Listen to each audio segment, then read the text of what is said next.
শহর থেকে বেশ খানিকটা দূরে গ্রামের রাস্তাগুলো সন্ধ্যার পরপরই কেমন যেন মৃত হয়ে ওঠে। নীরব নিঃসঙ্গ রাস্তায় আপনি যদি কখনো একাকী হেঁটে বাড়ি ফিরতে চান, তো আপনার মনে হবে যেন পুরো কোনো কবরস্থানের মধ্য দিয়ে হেঁটে যাচ্ছেন। মনে হবে কেউ যেন আপনাকে ফলো করছে। ঠিক ওই সামনেই কিছু তো একটা পড়ে আছেই, সাবধান। এই মনে হওয়াগুলো কখনো কখনো সত্যিকারের ভয়ঙ্কর রূপ নিতে পারে। শুনছেন সব সময়ের ভূত টেল অফ তুর্য, সঙ্গে আছি প্রেমা।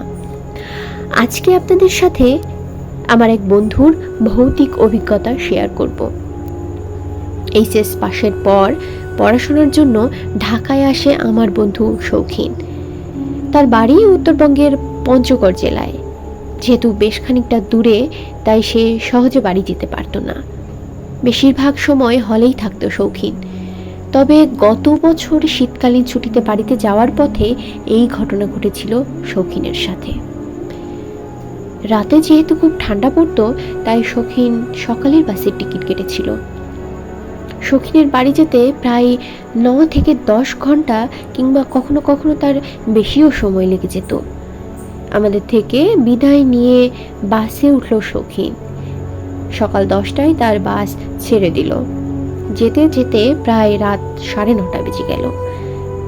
শৌখিন বাস থেকে বাজারে নামলো। তার বাড়ি গ্রামের ভেতরের দিকে হওয়ায় ভ্যান কিংবা অটো নিতে হতো। যেহেতু গ্রাম সাইড এবং রাতও হয়ে গেছে, তাই সে ভাবলো একটু হেঁটেই চলে যায়। তার বাড়ির আগে আরেকটি গ্রাম ছিল, মানে সেই গ্রাম, বাজার আর তার নিজের গ্রাম মিলে 3টি রাস্তার মোড়ে পরিণত হয়েছিল। শৌখিন বাড়ির উদ্দেশ্যে হাঁটা শুরু করে 3 রাস্তার মোড় পর্যন্ত পৌঁছাতেই ফোনের দিকে তাকিয়ে দেখলো রাত 11টা বেজে গেছে। শৌখিন ভাবতে লাগলো, যখন সে নামলো তখন দেখেছিল রাত 9:30 বাজে। মানে বাজার থেকে তার বাড়ির দূরত্ব মাত্র 20 মিনিটের, সর্বোচ্চ 30 মিনিট লাগতে পারে।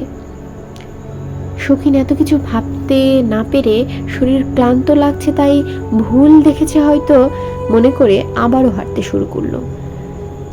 যখন সে গ্রাম পার হয়ে তার নিজের গ্রামে ঢুকলো, তখন সে দেখলো 3 রাস্তার মোড়ে কে যেন শুয়ে আছে এবং তার সারা শরীর সাদা কাপড়ে ঢাকা। শৌখিন মনে মনে সূরা পড়তে লাগলো, বেশ খানিকটা ভয়ও পেতে লাগলো। এত রাত্রে রাস্তায়, বুঝতেই পারছেন। সে কিছু না বলে পাশ কাটিয়ে চলে যেতে লাগলো। সামনে কিছু দূর যেতেই খেয়াল করলো সেই 3 রাস্তার মোড়, যেটা সে অনেকক্ষণ আগেই পার করে এসেছে।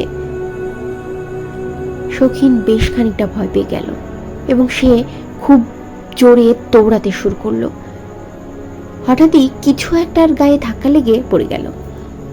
যখন শৌখিন উঠল, তখন দেখলো যার সাথে ধাক্কা খেয়েছে সেটা সেই সাদা কাপড় পরা বস্তু, যেটি সে 3 রাস্তার মোড়ে শুয়ে থাকতে দেখেছিল, এবং সেটা দেখার সাথে সাথে সে জ্ঞান হারিয়ে ফেলে। কতক্ষণ কেটেছিল জানি না।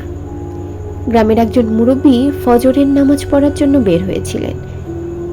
উনি শৌখিনকে 3 রাস্তার মোড়ে অচেতন অবস্থায় দেখতে পান।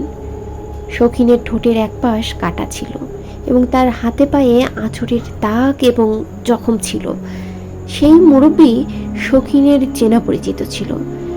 তার গ্রামের মানুষজন তাকে বাসায় নিয়ে যায়। এরপর শৌখিন 7 দিন টানা জ্বরে ভুগেছিল। মসজিদের হুজুর অনেক দোয়া দুরুদ পড়ে তাকে ফু দিয়ে স্বাভাবিক করে তোলার চেষ্টা করেছিল। সে যখন স্বাভাবিক হয়ে আবার হলে ফিরে আসে, তখন আমাদের কাছে এই ঘটনা শেয়ার করেছিল। তো বুঝতেই পারছেন, সন্ধ্যার পর গ্রামের নীরব নিঃসঙ্গ রাস্তায় সাবধানে থাকবেন আপনিও।